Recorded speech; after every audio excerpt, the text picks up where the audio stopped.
Hello, everyone. I'm Carly Civello, and I'm a talking person. I am very excited for the guest I have today.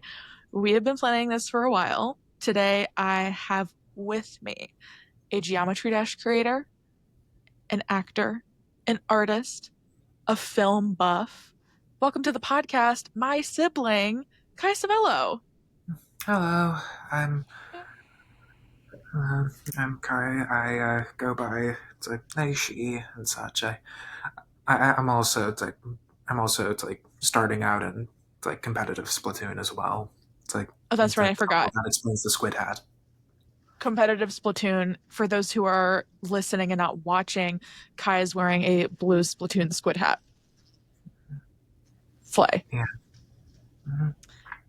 Kai, very excited to have you on the podcast, and everybody be nice to Kai. This is their first speaking opportunity, um, publicly and on a podcast, and I'm very excited to have them. So, knowing that Kai is a film buff, we had talked a lot about different topics we could do for this episode. I think the one that we're going with is our top three favorite films from 2024. Mhm. And Kai, would you like to go first, or would you like me to go first? Oh, you can go first if that's okay. Okay, I'll go first. How about we each do one? We can go back and forth. Yeah. Okay. My one of my favorite films. This came out in 2024. One of my favorite films from last year was The Substance. Oh, I actually have that was my number three too. That was you were gonna say that one? Okay, well you should have Yes. gone first. Yeah. Um Sorry. I yeah, I really enjoyed The Substance. I just felt like it was a really good commentary about not just women in Hollywood, but women in general and how we're kind of our Mhm. bodies are kind of turned into a commodity in the world. And Yeah. I sometimes feel like there's excessive gore in films. I felt like in this one, I mean, I'm not normally like a gory or horror person. I wouldn't call it a horror. It's not like jump scary, but excessive gore sometimes bothers me. And I did feel like the gore in the film was very purposeful. It didn't bother me as much. I felt like it was well done. And yeah, Demi Moore got her bag. She won tons of awards.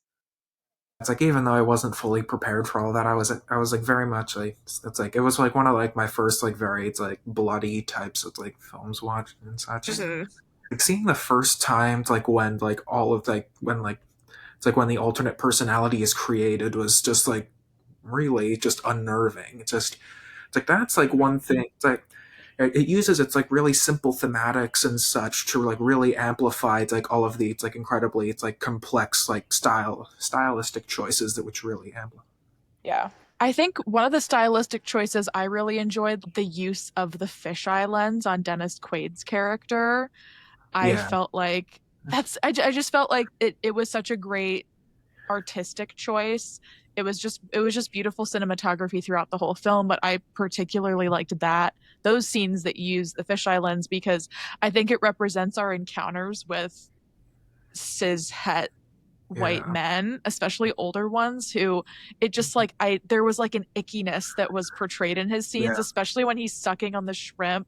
Oh I yeah. was just like, Yeah, it's like oh, it's like every single it's like time it's like it makes like a little like crunch. It just like it's like fixates on a close up and such, and like has like yeah. that like meaty sound design and Yeah, meaty sound design, that's a good way to put it. But yeah, it was a disgusting film, but I think it was very well done. The gore was I think was purposeful. I mean everything in the film of course had a purpose, but I felt like it really portrayed kind of our societal obsession with fame and beauty and this fear of aging. I mean, yeah, it's like if you go to the yeah, grocery it's like store. yeah, it's like I feel like it's like relatively interesting. You're saying the word gore when most of it is just like very much like it's like natural aging that's going on. Mhm. Well, yeah, Hmm. but I mean, there's the like her stitching up of her back, and there's like the Hmm. ooze, and then the monster at the end. So I think that there were levels of gore that weren't just Hmm. aging, Yeah, and also just like things with needles. There's like that bright yeah, neon goo that gets, yeah. It's like um, it's like the very first shot of the movie is just like it getting injected into an it's like the substance getting injected into an egg yolk and it just duplicates. Yep, that's the rules. with the egg yolk. I thought that was interesting too. I appreciate it when in. I think the egg yolk is interesting. I appreciate when in TV, movies, and books too when they do the showing instead of telling. Um, Yeah. Sometimes I think that can, I mean, especially like films with narration, which the substance doesn't have, but that like first person perspective where I mean, just the egg, like what a simple scene at the beginning to show, like you said, it establishes the rules of the game.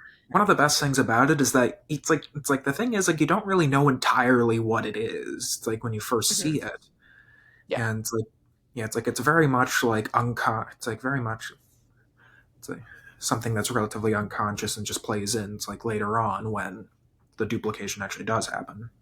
Yeah, it's one of those movies I think it was really helpful to watch it a second time, I actually haven't especially watched it a second time you haven't in watched a second preparation. time? Sorry. You should. No, I think it's really good to watch a second time Mhm. because like you said there's a lot of not Easter eggs, but they drop a lot of breadcrumbs for you before she actually does the split and just yeah, the split itself was gory and then I found it really fascinating that these like it's her, she duplicated herself, but there's this kind of theme of self-image in the film too where she starts to see this younger version of herself as a separate person because in the end the dialogue is like she's stealing all the time she's Yeah. taking more time she's not playing by the rules and Mhm. I mean it's been a few months since I saw it that's obviously not the dialogue but they start to be pitted against each other even though it's the same person like the Mhm. rules make it very clear you switch off is it every other week is it bi-weekly It's every week. every week yeah so it's weekly but yeah, the rules make it clear you switch off weekly, nothing bad Mhm. happens, and then they really start Yeah, but taking then the advantage alternate of their time. personality Yeah. somewhat gets addicted to all the fame and attention. And I think that's also a good representation of how sometimes we have that internal monologue when we look in the mirror where sometimes we might look at ourselves and think something negative and then we kind of have that other kind of voice in our head that's like no you're beautiful and I think it was a good representation of how sometimes we have those kind Mhm. of that tension in our own head.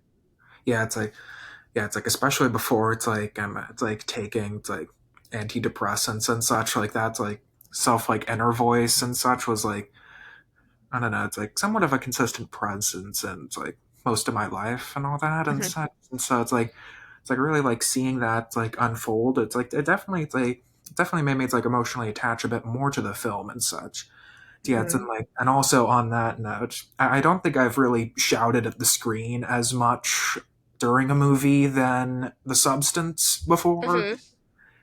It's just like all of the shocking imagery, it's like all of the like oh it's like intensity, it's like how it just like refuses to have itself like be like have it to peak and such like oh no we're going higher and higher and higher and it's just like it's like very overwhelming and I was like just like very it's like loudly reacting it's like oh no no oh my god it's going there like what oh my god she's losing teeth oh no holy shit oh god now she has to interact with the oh gee oh no it's the fisheye lens again yeah. No, it that was that's what I meant by gore. They just kind of keep taking it to a new level every single scene Yeah, when they it's start just like switching off and like injecting each other and going back and forth between these lives. My favorite scene, you mentioned that you reminded me when Dennis Quaid's character's like smile and she's like yeah, trying to hold in the teeth in her mouth and it's that tension too that they create in the end of the film where they're like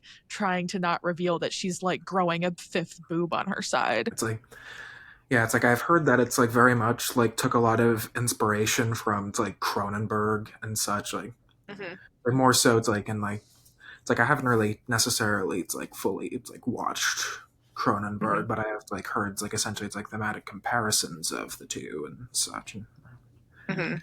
it's like how it's like they both really deal with like it's like sci-fi it's like unnaturally fast aging. So that was one of my favorite 2024 films. Kai, would you like to share one of your 2024 top films? And well, since we both had substance in our it's like top three, it's like You did I too. have one film that Carly does not have in it's like her own it's like top three, which is I Saw the TV Glow, actually directed by Jane Schonbrun. Did that come out in 2024? Because I watched that Yes. too. Hmm. Okay. Yeah, what did come out in 2024. Okay. Yeah. So it's just personally, this film, it's like really did it's like hit me. It's like it just kind of like hit me like a sack of bricks when I watched Yeah. it. It's like when I was like watching it, it's like especially in the point of my life and just like it's like I related to the main character. It's like Owen. It's like by the way, I'll be using the name Owen for this. It's like just to it's like avoid spoilers for it's like later. So like essentially just like all of like the mannerisms that like Justice like Smith really like puts in his performance and such like through like the just like that's like very like awkward like talking it's like the somewhat aimless walking and such and just Hmm. like general just like very much like disassociating most of the time and Yeah. also for the choice to the film having like self-narration and such like having Justice Smith literally talk to the camera it's like I've had moments in my life where I felt like I was literally narrating my own life and such and so like it's like that that choice personally it's like really it's like it really struck a chord personally. Yeah. Honestly, it's like I've heard like from like multiple places that it's like some of an egg crack movie and such, where it's like a piece of art from a trans creator that somewhat like makes it like it's like feel it's like Yeah. And I think so. If you're comfortable talking about it, it is, I think, an egg crack film. And would you say you kind of alluded to it? Do you think that that was a turning point for you in your own kind of gender identity journey? I feel like it definitely was honestly. Yeah. Yeah, because I know, I mean, yeah, for those watching, obviously this is Kaya's first time on the podcast. They use they, she pronouns. And when she came out to us, it was last year at Thanksgiving, right? Mm-hmm. I remember that was for us. Yeah. And so, yeah, I'd love to hear more about that. Just kind of your, when you saw that movie, I mean, that of obviously it's in your top three. It had such a huge impact on you. And then I know we all enjoyed watching it too. I felt like it was a good window into probably what you were feeling at the time. So if you Mm-hmm. want to talk about that, I'd love to hear more and share with people. I don't know. There's just like so much stuff that I could like really talk about. It's like I really like the saturated color palette and such. It's like very much it's like feels like it's like all in hindsight. It's like what it is like very much like it's like how it's presented in the narrative. Just essentially Owen recalling all of this. It's like just to feel something essentially. It's like very much somewhat like rekindling it's like somewhat like the past because like essentially just the present of missed potential is like very much like it's like and it's like using this like nostalgic lens like really makes that like twist really hit harder and such because like this is essentially just somewhat of a big middle finger to Joseph Campbell's hero's journey by just having the main character going, oh, nope, I'm not doing this. Nope, no, no. Yeah. And if you want, I can say spoiler alert for anybody listening. If you want to talk more about the film, I know you don't want to spoil things for people, but I'll say now to any listeners, if you've not seen I Saw the TV Glow, please skip ahead as we will be talking about spoilers because I Mm-hmm. want to make sure that you can talk about the ending of the film because I think the ending's really important. Yeah, very much so. Just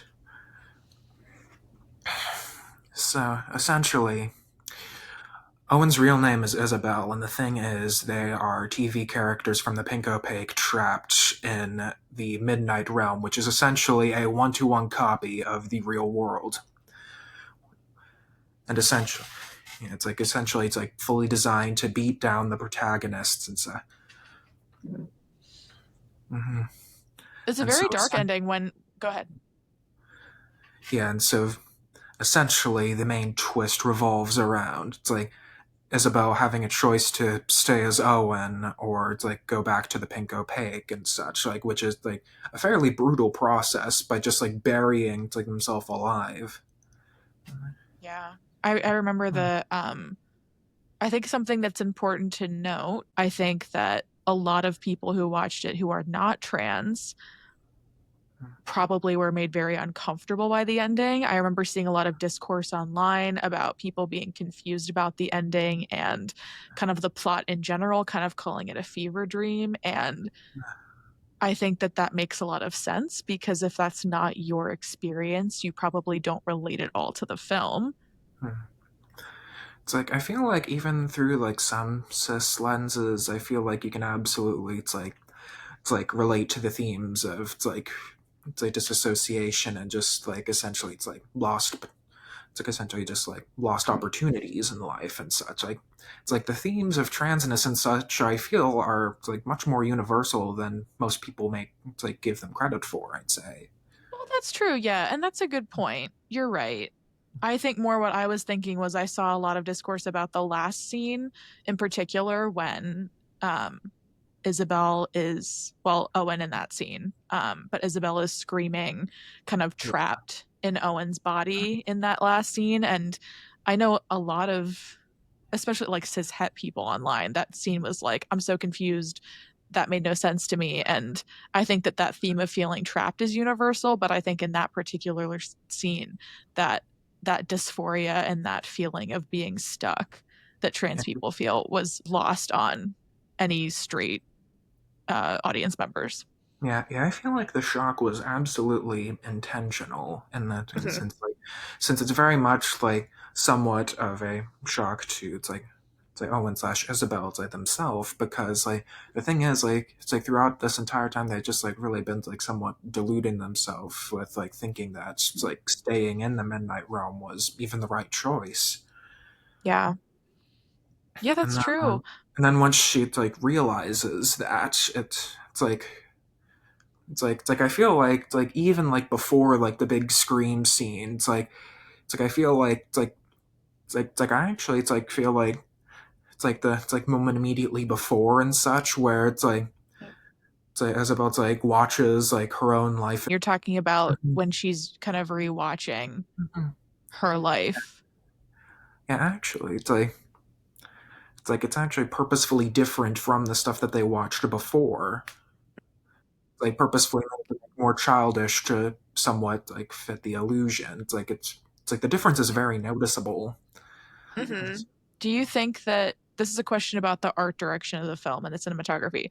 You mentioned this nostalgia and this saturated color Mhm. palette. I think it's very reminiscent of like the 80s and early 90s, kind of I in don't know. the I feel like style it's that more they so chose. early '90s and 2000s, like especially when the it's like credits titles and it's Oh, okay, like yeah. when the opening credits like very much invoke Buffy. Yeah, that's true. Okay, that's right. Yeah, I forgot they based some of it off Buffy. I would say though that my question was going to be, do you think that that element of nostalgia was supposed to kind of reflect maybe a sense of like lost youth from trans people who kind of come to that realization and have that egg crack moment later in life that Mhm. they are trans? Yeah, yeah, it's like very much. It's like very much so. It's like the theme. It's like essentially, it's like how the film uses nostalgia. It's like very much like ties into that. I Mhm. definitely argue for that. Yeah, I think it's what I when I first watched the film, I'll admit it did not make sense to me. I had to look up summaries and get help online to kind of understand because I myself am not trans. So I understood the experience. I understood that it was representing dysphoria in scenes. I understood the nostalgia and how they were using symbolism, but just kind of the overall, I think the course of the story didn't make sense to me at some points. And I mean, it is kind of complex. They're stuck in this midnight realm, and I think the relevance of the pink opaque is lost on you maybe if you're watching it for the first time. But after kind of understanding it more and reading more and listening to interviews with the director, the creator of it, I feel like it's just as you said, it's an egg crack film. It's a really good representation of this dysphoria that trans people feel. It's like one thing that's like it like really it's like balances it and such like and it's like keeps it away from being something like trauma porn or something is that it's like immediately it's like after it's like that scream scene and such like so Isabel's like away in the bathroom and such and uses the it's like box cutter to slice open and such and it's like That's very much right. that's Yeah. like very much like a full confirmation that it's like there can like hmm still be time and such it's like and even it's like and even before like all of that Isabel walking over, it's like the chalk writing that says there is still time. It's like very Hmm. so it's like it's Yeah, very much like not necessarily just a tragedy piece. Like, oh, see, look how much those trances are suffering. Geez. Well, we better make sure they're better. However, we won't change anything systematically to like for that because like because we benefit from the system. But anyway, it's like yeah, yeah. I'm glad you bring up the box cutter scene. I thought that that was a really beautiful way to end the film, especially seeing a lot of the reviews online. A lot of people made it seem like that was the last scene, the scene where they're screaming. mm-hmm. Um, but I thought it was really beautiful to see them go into the bathroom and like have that moment of literally cutting themselves open. And this whole It's like film is kind of built on this nostalgic art direction. And so seeing Owen Isabel, I yeah, guess it's like Isabel in that yeah. moment. Yeah, it's like she's essentially hearing the static that's been present Hmm. throughout the entire film. Like, Yeah. It's kind of like I guess I hadn't thought about that too, is that like the TVs that we see throughout the film, that static is like what happens when your TV, like when there's something wrong. And like that kind of underlying static, I guess, was throughout the film. And maybe I'm thinking too hard about it, but in a way that like was representing that she felt like something was wrong. But yeah, that's a really good film. Thanks for sharing that one. I figured that would be on your list. I didn't put that one on mine because I figured you would cover that one. I did enjoy the film. Yeah, I think it's really necessary for people to watch it. I'm glad that it helped you. I have felt like you've been a lot happier since coming out and kind yeah, of exploring your gender identity. And I know that you've gone back and forth on pronouns a little bit. And I remember the first few months, like just trying to, I know everybody in your life was trying to support you as much as possible. And I think that that film was a very good vehicle for expressing some of what you had been feeling. I appreciated you sharing that with us. And if any other trans people are listening, I feel like art is a very good vehicle for expressing some of those things to relatives and friends who might not get it initially. But I think watching that was a very good way for yeah, you to kind of take us on that journey. it's like when I was watching it with mom, it's like she pointed out one thing that I somewhat missed, but very much like understood and such. Like the Hmm. film is like very reminiscent of David Lynch throughout a lot of Yeah, it. It's like how conversations are paced. It's like the stylistic thing. It's like the way that like the music performances are filmed in the middle. It's like very true. Yeah. reminiscent. It's And he passed away last year too. yeah, I yeah, honestly, it's like honestly the news of that it's like really did get to me. Yeah. It's like even though I haven't necessarily watched too much of it's like David Lynch's like works, like I it's like I think I've only watched the it's like first season of Twin Peaks a very long time ago. Yeah, it's a good watch. Mm-hmm. Yeah, just I've heard very good things about the rest of his filmography and such, and it's like heard that he was like very much like an interesting, it's like very it's like creatively driven. Mhm. True that. Anything else you wanted to say about I Saw the TV Glow? Yeah, no, I don't Should we move on to the next one? know. Mm-hmm. Yeah. I'm glad you brought that one up. The next one on my list after The Substance was going to be the documentary Will and Harper Hmm. on Netflix. Did you watch that one, right? With Mm-hmm. mom? I thought it was Yeah. decently solid. I thought it was really good. And again, in the same vein of what we were just talking about and having vehicles to explain the trans experience to cisgender people, I think that it was a really beautiful representation of how even discovering your translator in life, how people can support you on your journey. I think in the there's a very warped view, especially from our Congress people. Yeah, Um, and sometimes even from like other things that Netflix puts out. It's like well, Dave Chappelle's and Ricky Gervais's specials and such. you reminded me of the film Amelia Perez. Oh, oh, jeez. Oh, gee, that's Speaking on. of like Oh, gee, that's about on bad, my three about worst. That's on my top three. yes.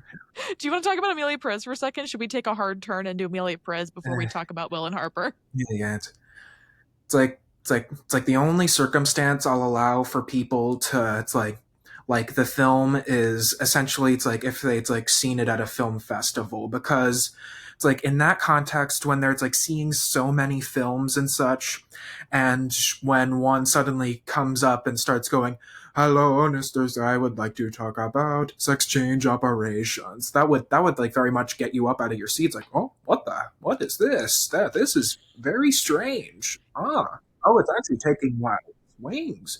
However, it's like when you watch it in, however, when you it's like purposefully choose to watch it and not have it be a part of like a big film festival, its problems very much it's like pop up a lot more. It's like and that's where it got most of its praise and accolades in film festivals and such. Yeah, no kidding. And that's in such a vacuum, too. How many Yeah. trans people are at those film festivals? How Mm, many queer people get invited to Cannes? Yeah.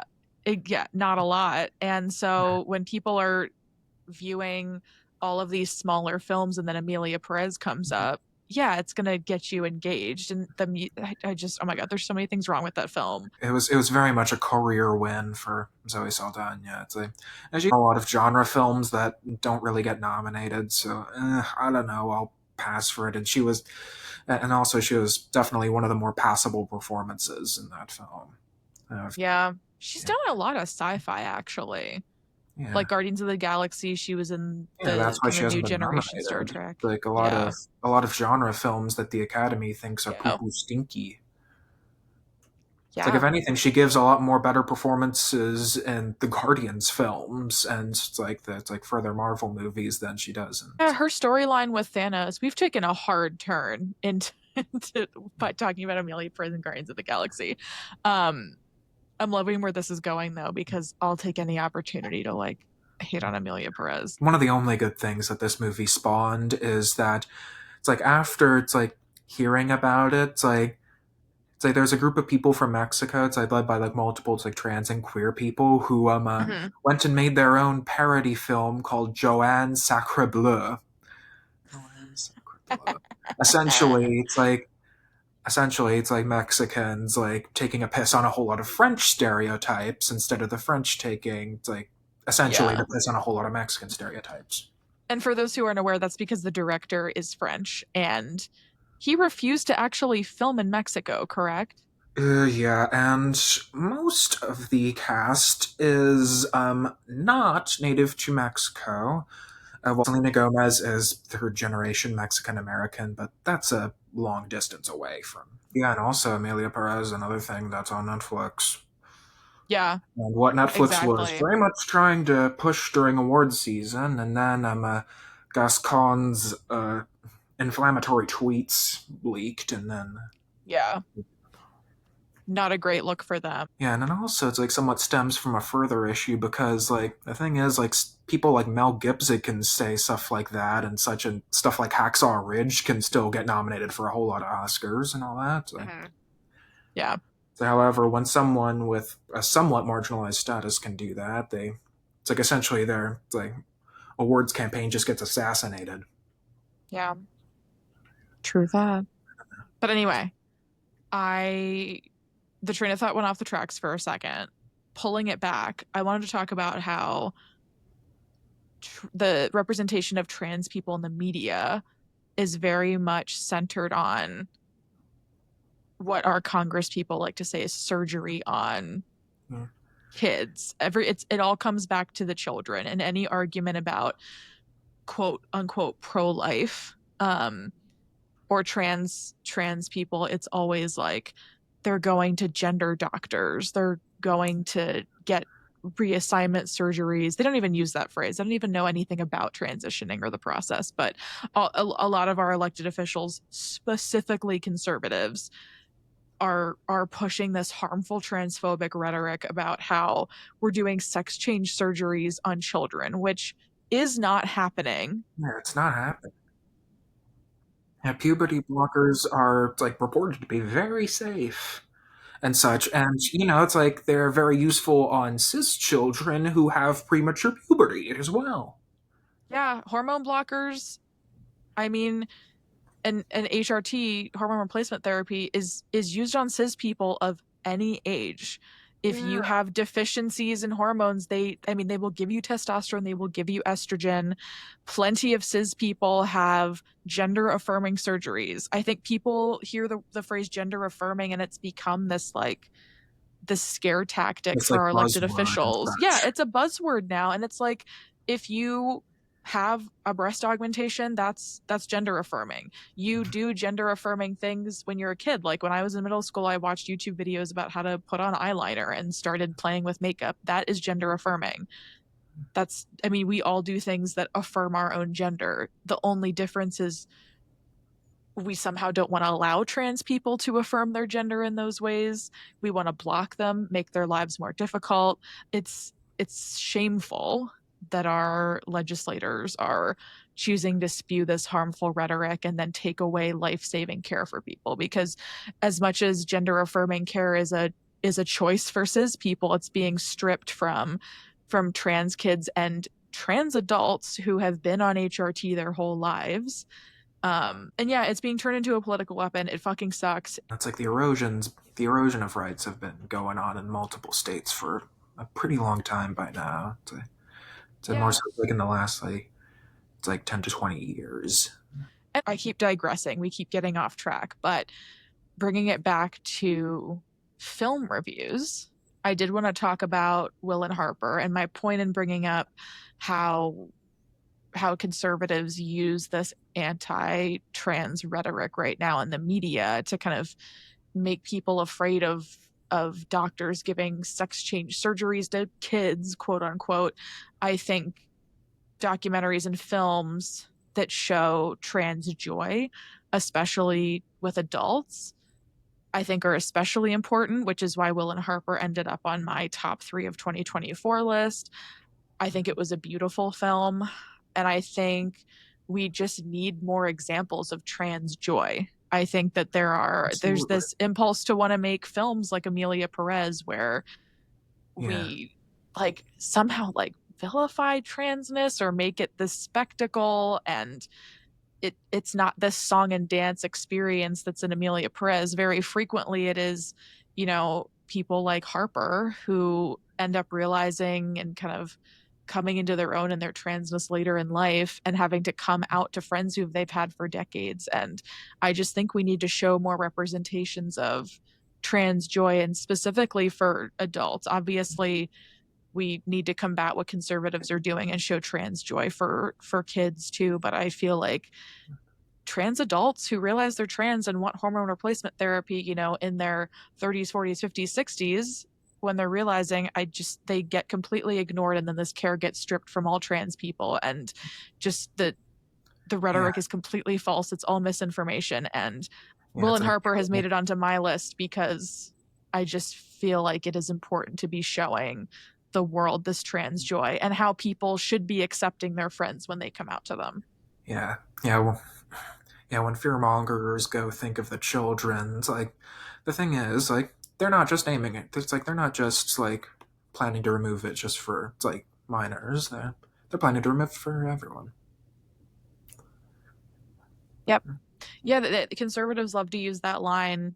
They love to be worried about children, and what they really want is control and Yeah. power, and they want to strip it from anyone who's trans, not just children. And I mean, guys, where do you think trans adults came from?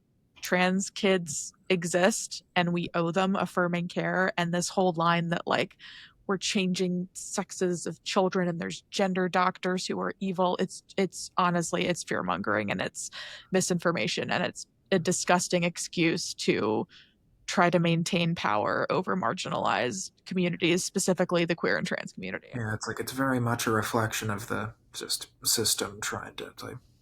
reinforce like just power over. Yeah. I have to ask, this is kind of jumping back before. Were you nervous to come out? Hmm. Initially, I don't know. It's like I knew y'all would be accepting and such. Like I'm more so just like nervous about that. It's like further like beyond. Kind of like, do you mean nervous about like coming out socially and Yeah, kind of any like? I know we haven't talked about it a lot. I know you were kind of back and forth on maybe like hormone replacement therapy or kind of more taking affirming steps. I know that we've kind of started like helping you with hair and makeup and clothes. And were you more nervous about those steps and less nervous about like family? I'm more nervous about those steps since it's like the process to like get all of that is going to be made a lot more difficult, Yeah. especially in the coming days. I remember that was something really scary because when you had obviously been kind of realizing things on your own for a while when you came out to us at Thanksgiving last year. It was right after the election. And I feel very glad that you knew we would all be accepting. And of course we were. One of my biggest fears was just like the first thing running through my head was like, oh, holy shit. We have four or possibly more, because he's a fucking fascist, years of bigotry in the White House. And I just remember feeling very scared for you. I was so happy for you on the one hand, um, just because I could tell how happy it was, like how happy it made you to come out and have people know who you are and the pronouns you want to use. And um, I'm glad you knew we would be accepting. And I know that, yeah, I was really happy for you. And then on the other hand, I was really scared and just was, I don't know, was ashamed of our country. So that is what makes it one of my favorite films. It wasn't like spectacular cinematography. I don't think that like it had to be like especially artistic in any way, but I just think that it was a beautiful story, which is why it made Yeah. my top through. My favorite part in the story was when they went to Vegas because then my Fallout New Vegas brain activated and I was like, oh my god, that's oh my god, that's the place that was in the oh my god. Anyway, whoa, knuckle crack. Queen, pop off. I hate when you do that. Sorry. When Kai can crack like every bone in their body, I think it's a special skill and it's something that I don't admire about you. I mean, I think you're very talented. Oh, stop it. Oh my God. I will end the recording. I will delete the episode. Stop cracking your Like knuckles into the yeah, it's like mic. yeah, it's like growing up with this person, I know exactly how to make them tick. So it's like if you ever need like any it's like tips on how to annoy them in the comments, just hit me up. Any tips for how to annoy your sister? Yeah. Anyway, Will and Harper, that's my number two. Kai, what is your number two movie on your list? Oh wait, number two was I saw the TV glow. It's like I was going to go to number one for me. Oh, okay, so your top movie now. Hmm. Okay, so for context, it's like the film, it's like the stop motion filmmaker Adam Elliott is personally one of my favorite writer directors of all time. I'd say Mhm. I just personally really love his style of just like full on just like biographies of these like Mhm. fiction with like characters and such, and Yeah. it's like and how much like it really focuses on each one to like really it's like so you like really feel like every single it's like hurdle in their life and all that. Yeah. It's like just personally really, and so it's like when I heard that Adam Elliott had a new film, it's like the first one in nine. It's like the first. It's like film in 9 years and more than a decade if we it's like cut out short films. It's like Oh, is this Memoir of a Snail? yes, it is Memoir of a Okay. Snail. So yeah, it's like I was positively ecstatic for this film coming out. It was my personal Avengers Endgame, and when it came out, it absolutely lived up to the hype and then some. It may be my all-time favorite movie of all time. It's like my favorite movie of all time before this was his last feature film, Mary and Max, and now it's like I can't necessarily. It's like at this point I can't really pick a favorite. It's like you're really gonna make me pick this decision. It's like you're yeah. It's like it's trying to it's like pick a favorite kid. It's just like it's like really. It's like you're really gonna make me pick this. It's like really. I don't know. I don't know. I don't I know. thought it was Just a great film. I remember when it came out, we all watched it together. yeah, because because like yeah, it's like it was a very big deal for I know it was a big deal for you. I know. Well, Mom introduced you to Mary and Max. yeah. Hmm. Yeah, so we were very excited for the movie. I love stop motion, anything. And yeah, I was excited to see it. It was definitely, I mean, Mary and Max was sad too. I think that Adam Elliott covers in everything I've seen a lot of themes of grief and loss Hmm. and Yeah. kind of like the human spirit and friendship. And I thought Memoir of a Snail was no different. Yeah, just I feel like this is definitely one of like if not somewhat overtly one of his like more personal films. It's like especially Yeah. when you compare it. It's like Mary and Max was already very personal because it's based on like his own experiences with having it's like a pen pal and such. It's like an autistic pen pal from New York. All that. Yeah. Yeah, and so essentially it's like Memoir of a Snail. It's like there's like a lot of like little details in there that are just like very similar to it's like Elliot's own life. It's like the main character Gracie. It's like wants to become a stop motion animator. It's like depict her life and her trauma. It's like literally it's like Adam Elliott just writing it's like his own life in there and just like Yeah. it's like pretending that we don't notice. It's like I did notice, however, I do appreciate. Yeah. I really love that film. I love the ending too. I felt like the film as a whole was really bittersweet, but just I don't know, cute isn't the right word. It was just very heartfelt. I It's enjoyed just it like and it can be like it can be just as endearing as it can be soul crushing. yeah, it was. I have to say I really appreciated Grace's relationship with Pinky. That Mm-hmm. was one of my favorite parts of the film. And then Just go ahead. mm. Yeah, just like I've only heard Sarah Snook otherwise like in like it's like Succession voice when she's like playing Mhm. it's like Shiv in an American accent and such. So it's like she Yeah. more so goes into her natural speaking voice for this role and such. It's like very much more natural. In that way. Yeah. No, I loved her in this role and um I definitely felt like Memoir of a Snail, at least from what I saw, was promoted a lot more than Mm-hmm.